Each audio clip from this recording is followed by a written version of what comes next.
1 kilo அரிசி 50 ரூபாண்ணா, இந்த துண்டு 50 ரூபா.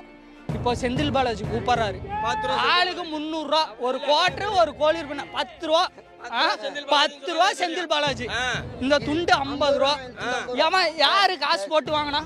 அவன் சொந்த காசுல எல்லாம் துண்டா போட்டு தலையில தான் இப்படி கட்டி வராங்க. ஏன்னா எனக்கு ஆட்சி மாறணும். என்னன்னா பண்ணாங்க இந்த ஆட்சியில? என்னதான் பண்ணாங்க இந்த ஆட்சியில? ஒண்ணும் பண்ண கிடையாது. கொள்ளை அடிக்கிறது, பொண்ணை பாலியல் பலாத்காரம் பண்றது, திருடுறது. ஒருத்தன் உன்னை இப்படி குத்திட்டு போயிருவான், குத்திட்டு போயிருவான். நீ உனக்கு ஒரு 50 லட்சம் பணம் கொடுத்தனா வச்சுக்கோவே, உன்னை விட்டுருவான். அவன் ஒன்னா விட்டுருவான், போலீஸ்காரன் ஒன்னா விட்டுருவான்.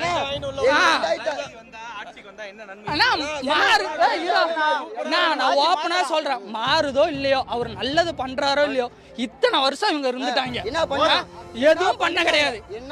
நம்ம தளபதி